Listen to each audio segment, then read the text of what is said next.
Hello, everybody, and thank you for tuning in to the Liberty Report. With us today, we have Daniel McAdams, our co-host. Daniel, good to see you. Good morning, Dr. Paul. How are you this morning? Good morning, and I'm doing well. Excellent. This is an unusual day. It's a special day. I don't think it's a celebration day, but I was going to say a lot of people remember this day, and I would say, technically speaking, not enough people remember this day, and only a few of us. It was a date in history that I considered very important. I've talked about it a lot of times, and it's something though the average person didn't pay any attention to, and even now, unfortunately, they should understand it because it would help them explain our economy right now. Sometimes it takes a long time to have lessons learned, and what I'm talking about, August 15th, 1971. And that to me was a major date for me personally. I think it was a significant and one of the most significant days in monetary history, because that was the day Nixon said, I've had it, the country's had it, I'm in trouble. We have to quit giving away our gold. And so he had John Connally, who was Secretary of Treasury. He was the one. He was the ringleader that put this all together. And they came up with the idea. Well, Bretton Woods is no longer working. Well, what's Bretton Woods? Well, it was a plan that from the beginning wasn't going to work, and that was to manage the monetary affairs of the world after World War II ended. So interesting enough, the planning was done. They knew they were going to win in 1944. And interesting, in 1944, and there were 44 countries that sent representatives to Bretton Woods, and that is, of course, in New Hampshire. And the goal at that time was to, because there was chaos after World War II, and we had, I think we had the most gold in the world, and we were the most spared damage and all that. So we were in the driver's seat. We were the wealthy country. We were spared the problems. So it was meant to, and we had people there to protect our interests and really plan the future for the United States, because we came out of that, with having the reserve currency of the world, and we had most of the gold, and we had the privilege of building our empire. We had a lot of wealth. We had money in the bank. We had gold in the bank, and we guaranteed everybody else's currency except the currency of American citizens. That was taken away by Roosevelt, and that did not come back.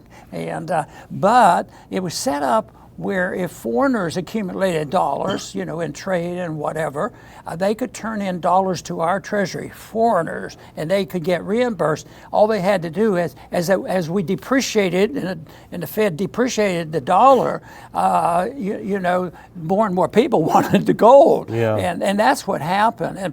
And I can remember people being very angry because the French were leading the charge. They were sick and tired of depreciating dollars. So they were annoyed with America, annoyed with our currency. And so this was one of the reasons that the Nixon finally ended up doing something. But when Bretton Woods was passed, one of the economists that I have followed over many, many years, who, interestingly enough, Henry Hazlitt, he befriended Mises. When Mises came here, even though it's amazing to me, Mises comes, I think he was 65, and he writes Human Action in English. Wow. But he had some people helping. Hazlitt was one, and Henry Hazlitt I had met several times. He worked with the Fee Foundation, but he made a prediction. He says, can't work. Right in 1944. So I recall that, and that was buried in my head that it can't work. And over the years, people kept hinting. The few that were out there and understood a little bit about monetary policy and Austrian economics knew that it was not practical, because it was a pseudo gold standard. It was a gold exchange standard. So it did offer some benefits because we had a lot of gold and we had a lot of wealth, and we were spared so much harm from World War II that we were capable of becoming, an empire builder, which was a real tragedy. But it also, planted the seeds of the destruction that Henry Hazlitt warned, way back then that this thing couldn't work. So the whole thing is that it didn't work, and problems were building. And in 1971 is the moment that, although I had read about it and anticipated something, but everybody was caught off guard on when it was announced. Nixon picked Sunday night about 9 o'clock Eastern time to give an emergency speech. It probably lasted less than 15 minutes, but it was major. It was a big deal. And it was to curtail the devaluation of the dollar, skyrocketing inflation like we have, loss of confidence in the dollar, and in many ways, the conditions today were very similar to back then, although I think the conditions are even worse, because back then we still had a lot of wealth. Today the world is challenging us, challenging our dollar. We have the stagflation, and we think we're going to do it forever. We have an empire, but it's not as strong as before. So the monetary issue has been big. And I can remember Sunday night, I was sitting there, I had the news on, they said Nixon was coming on. And it's one of those moments when you remember where you were. I remember where I was. So at that time I was a member of the Chamber of Commerce, and I was on a legislative action committee just for interest reason. So the meeting with that little committee, Lake Jackson Chamber of Commerce, we went and had lunch. And the tradition there was the headquarters of the Chamber of Commerce, probably in Washington, took political positions, and that I can remember, and it would be recorded. We didn't have video or anything else, but they did have a recording, and they would play the statement, coming from headquarters, giving the marching orders. So that's when the real shocker came to me. They loved this. They put on wage and price control. They put on surcharges of everything we imported, 10%. And then now the few people left, excluding the Americans who couldn't participate by buying gold and protecting themselves, foreigners, were. And that's what he put a halt to. So that was major. And I thought, holy man, this is going to usher in a horrendous age. And it did usher in a terrible decade. And we sort of pulled back from that. But I think in many ways, if people can, consider the problems that we were facing back then, that forced Bretton Woods to go broke. Similar today, only I think they're a lot worse, because they were sick and tired of taking our dollars, and there was an advantage to us that didn't have it. So eventually, it was really the market saying things. It wasn't a moral statement or a constitutional statement. There'd be a lot of ways you could say let's change this over, but no, this was strictly a market thing and spontaneous. And the people of these countries said enough is enough. So. Since that time, by the time in '71, we had given away, about half our gold, more than half of our gold, and it was an event that I think if people would pay more attention, and I'm sure many people in this audience today probably have heard me talk about August 15th, '71, very, very important date in history, and it's not over yet. Matter of fact, the climax is coming. I guess the one surprise I have had over the years is that it's lasted, longer than I thought it would. You know, it just right now, stock market is sky high. But all these things, when I see the stock market, you know, back then it was a big deal. That was the other thing that happened on Monday morning after Nixon's speech. I thought it was the end of economic policy in the country and the dollar, and the stocks rose. Everybody was excited. They loved it, and the stock market went up at historic highs. In that, it went up 34 points in one day, and that was a historic high. Wow. And but that soon ended, and that ushered in that decade that many people know and understand, and that was the decade of the 70s, and they called it mostly stagflation. But it was, for many people, it was a deep depression. Yeah. Well, I have a couple little mementos, and the first one, if you put up, this is the original New York Times article on the day of infamy, the Nixon shock, they call it. Yeah. Nixon orders 90-day wage price freeze, asks tax cuts, new jobs in broad plan, severs link between dollar and gold. And I did find an excerpt, Dr. Paul, of Nixon's speech where he outlines what he plans to do. If you want to find your earpiece, let's listen to... I heard it once. You heard it once. You got to hear it again. Let's listen to it again because it really is fascinating. It's 1 minute, 18 seconds. But let's listen to President Nixon. The strength of a nation's currency is based on the strength of that nation's economy. And the American economy is by far the strongest in the world. Accordingly, I have directed the Secretary of the Treasury to take the action necessary to defend the dollar against the speculators. I have directed Secretary Connally to suspend temporarily the convertibility of the dollar into gold or other reserve assets, except in amounts and conditions determined to be in the interest of monetary stability and in the best interest of the United States. Now, what does this action, which is very technical, what does it mean for you?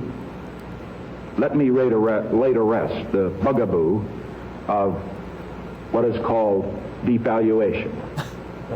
If you want to buy a foreign car or take a trip abroad, market conditions may cause your dollar to buy slightly less. But if you are among the overwhelming majority of Americans who buy American-made products in America, your dollar will be worth just as much tomorrow as it is today. The effect of this action, in other words, will be to stabilize the dollar. So it will stabilize the dollar. Isn't that something? And the statement in there, don't worry, we have the strongest economy in the world. I think somebody copied him, didn't they? Yeah. A guy by the name of Biden. Yeah. But you know, the other thing, at that period of time, with Kissinger's help, they were doing things that was considered unpatriotic, and they had to do it secretly. And that was open up the door to at least talking to China and trading with it, and which turned out, as far as I'm concerned, that's what we should be doing. Yeah. So that happened. But today it's different.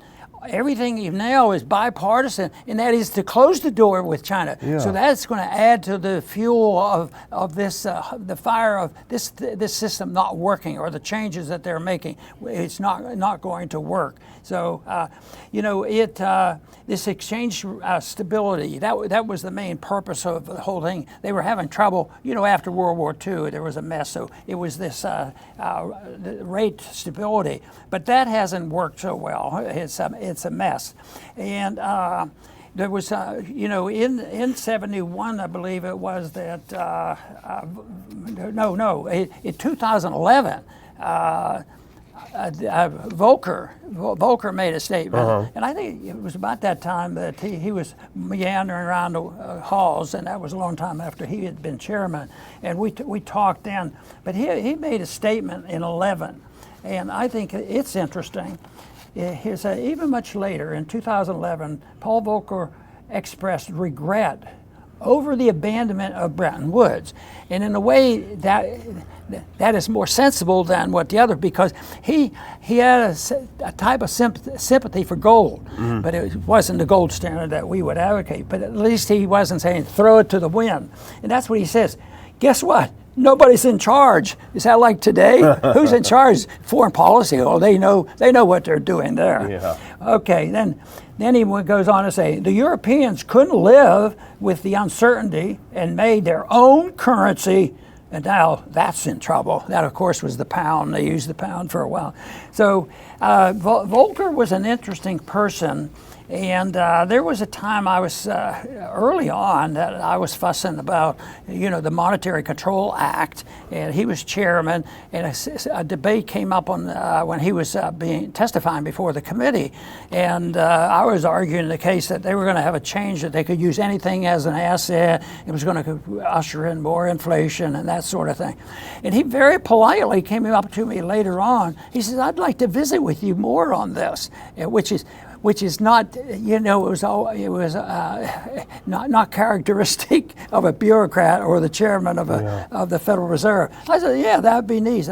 So he invited me over to breakfast. It was at that time that Lou Rockwell was my chief of staff, and so I knew I could take a staff person over. So Lou and I made sure we were there on time.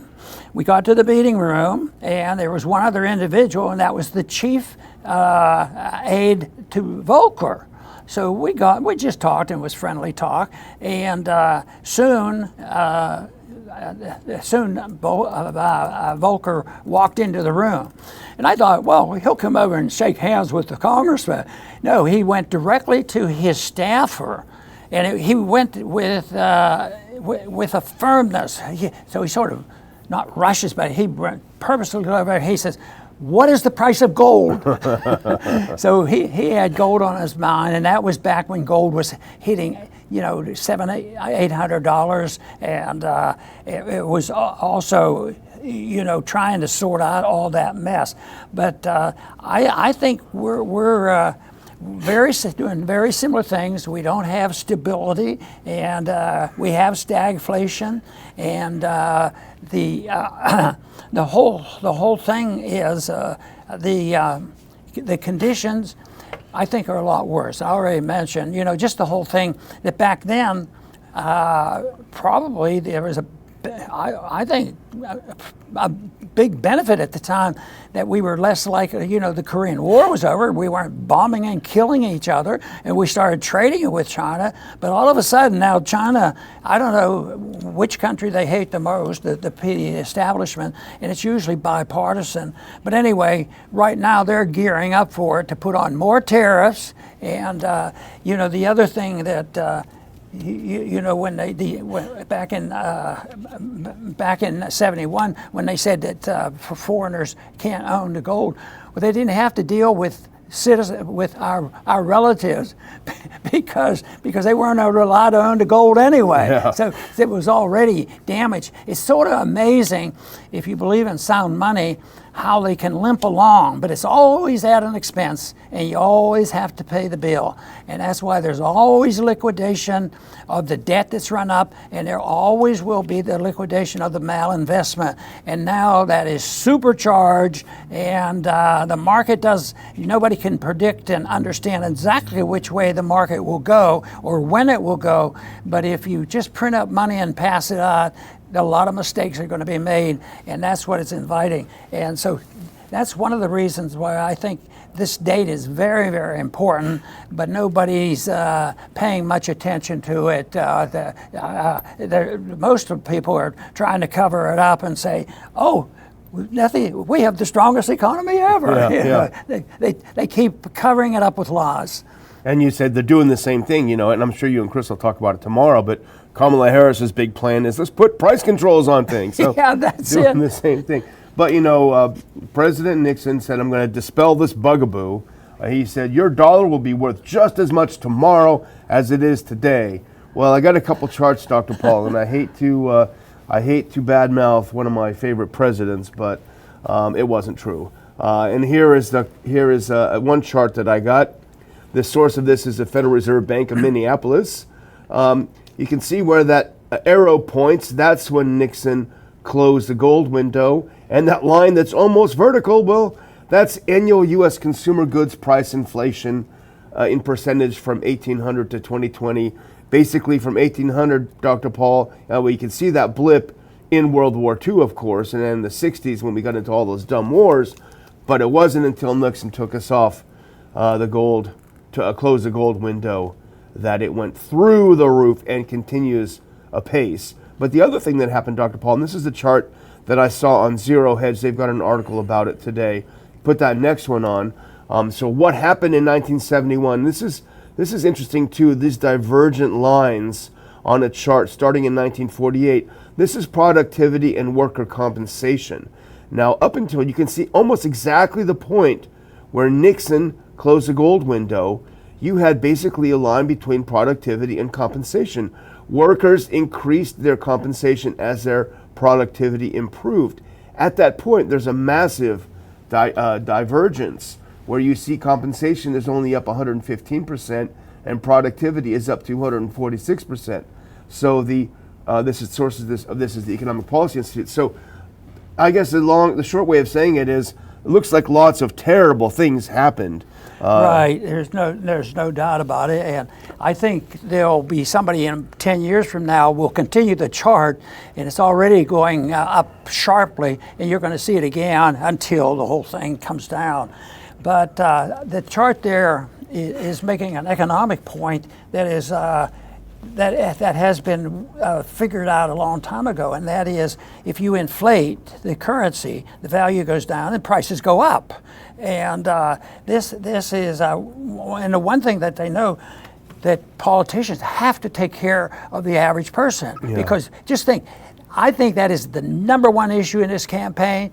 They don't want to talk about sound money. The number one issue in a campaign, that it's economics, and it's the average person keeping up with their standard of living.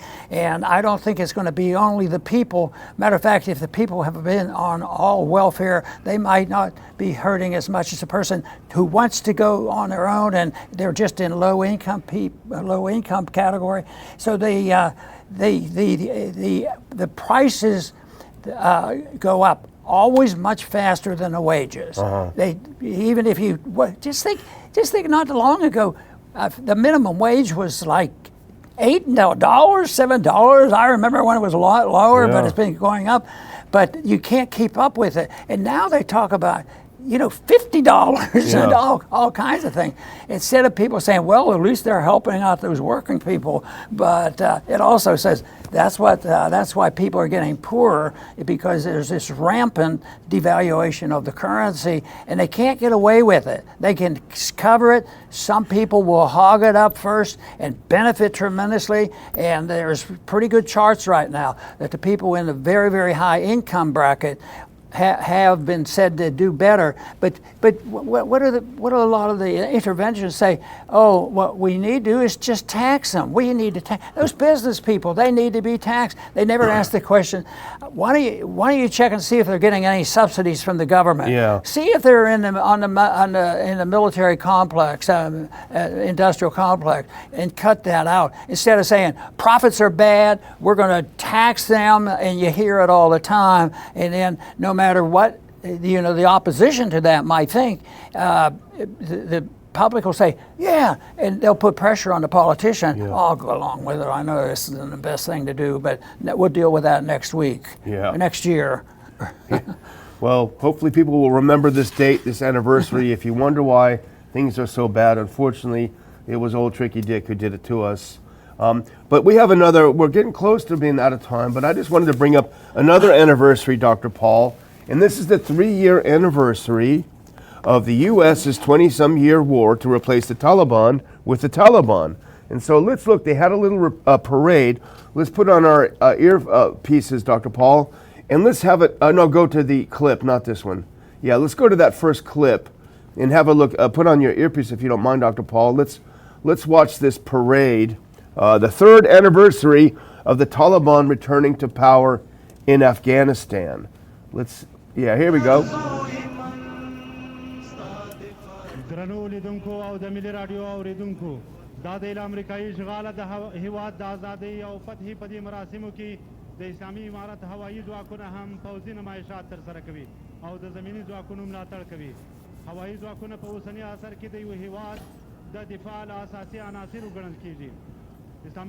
Okay, we can take it off. So here they had a military parade to celebrate taking power. But there's something peculiar about this military parade, Dr. Paul. Did you notice it? All that military equipment was American. That was all our stuff that we left behind. We basically left them behind an army. Thank you very much. So tragic. When I was in the military, I was a flight surgeon. One of our flights had to be hauling around military equipment. But Pakistan at the time, they were good buddies. So we landed in Pakistan, and we could drive from Pakistan to the border at Khyber Pass, and that was historic area.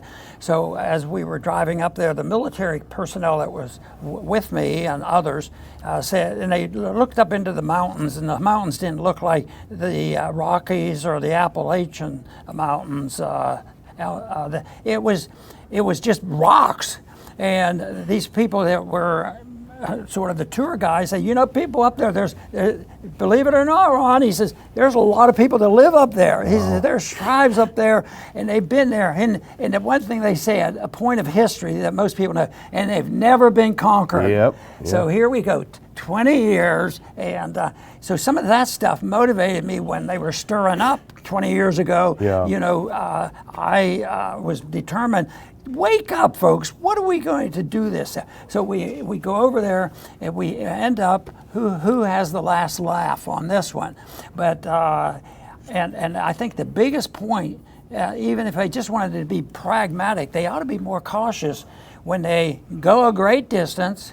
Empires do this, go a great distance and think that they can forever beat a determined nation and a people that see it as their homeland. Exactly. And evidently the Afghanis have a reputation for saying, we just want to be left alone. Yeah, leave us alone. Exactly.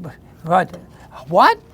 They're not even use their oil. We need that oil. We've gotten, you know, we're building up supplies, even though we have the best in the world. Yeah. We have Syria's and we have these others, so we will just go ahead and there's a lot of natural resources there, and all they want is to be left alone. Yeah, well, I think the CIA was interested in their poppies, and they were not for flower arrangements. Let's put it that way. Yeah. Well, I had a couple clips. The thing is, there's so much revisionism about this because the Republicans, who for 20 years voted to continue the war, now they're saying the whole thing is Biden's fault. And that's irritating. Now, the first one is Speaker Mike Johnson, who's been on our bad list for a long time.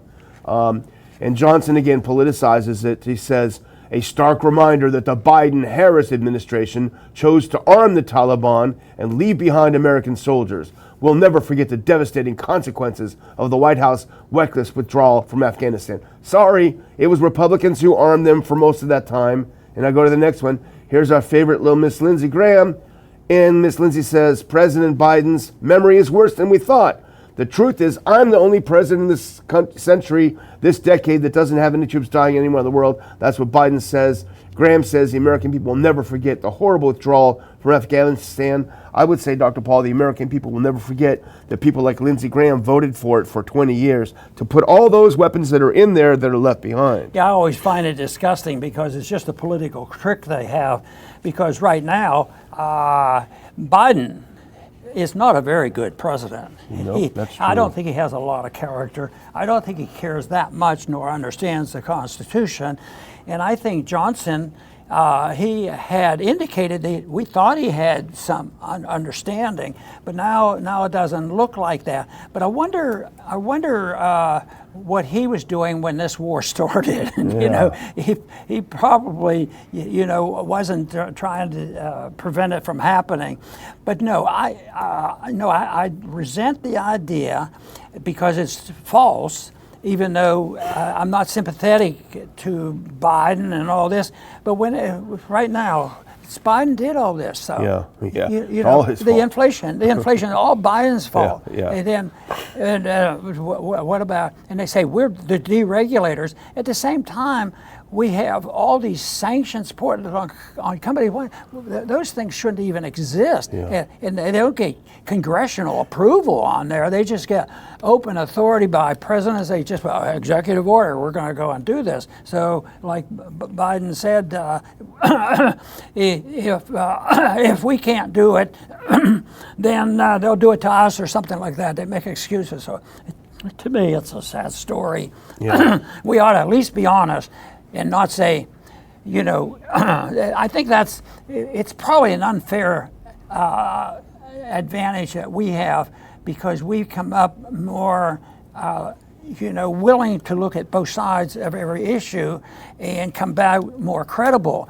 But if you're a Republican or a conservative or a Democrat and a liberal, then what if you do have a good idea? Yeah. How can you do it? Well, if you do, you'll get beat up or you'll get ruined at the polls and all that stuff. So it's going to provide an opportunity for us because this is going to end and somebody will have to do some rebuilding. Yeah, and of course, us seeing both sides means that both sides hate us. So that's what we get. No, we want both sides to love us. Well, the good people do. But now we mentioned the anniversary, the 53rd anniversary of Nixon. Well, when we had the 50th anniversary, I just wanted to do a little slideshow for our viewers here. You remember, Dr. Paul, it was a Sunday, but it was the day, and it had to be on the day. We had a little meeting with our people. This was in Houston. And put up that next clip. This is one of my favorite photos. This is when you met Jim Grant. It was at the Carbach Brewery. We went to a brewery for a luncheon. You and Jim Grant and our old colleague Paul Martin Foss was there. And I love when you first met him, but if you look to the next one, it was a packed room, a special room at the brewery. We had great people there. We had a great lunch. We had great conversation, and we talked about Nixon getting us off closing the gold window. And to go to the next one, here you are speaking. And why am I showing this? Well, partly because it's fun to remember good times that we've had in the past, getting great people together. And we're going to do this again in Houston soon.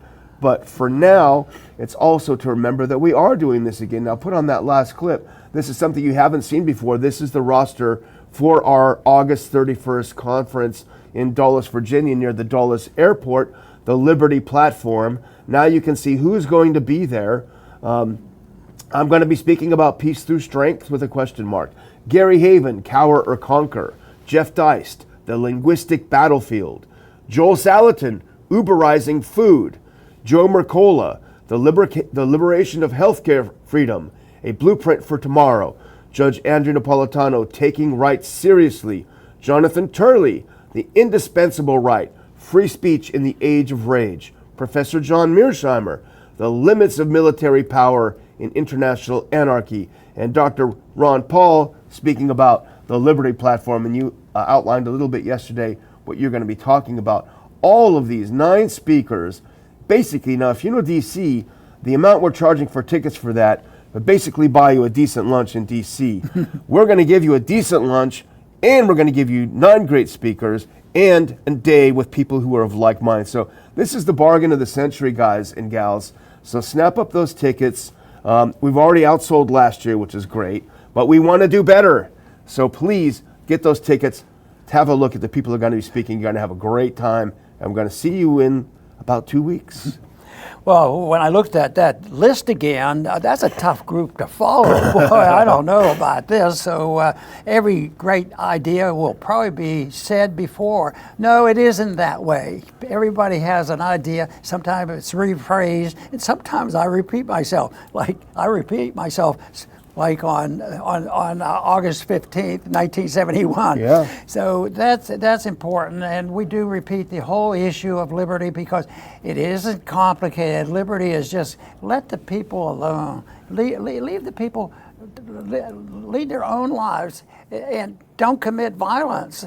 And you don't need thousands and thousands and thousands of pages of regulations with thousands and thousands of regulators telling you what to do, with thousands, if not millions and billions and now trillions of dollars wasted, and we believe that it can continue. So what we have to do is wake up to the truth that this is limited, and so is the one episode, which is unlimited, is what can be achieved in a free society where individuals make the decisions rather than government. I want to thank everybody for tuning in today to the Liberty Report. Please come back soon.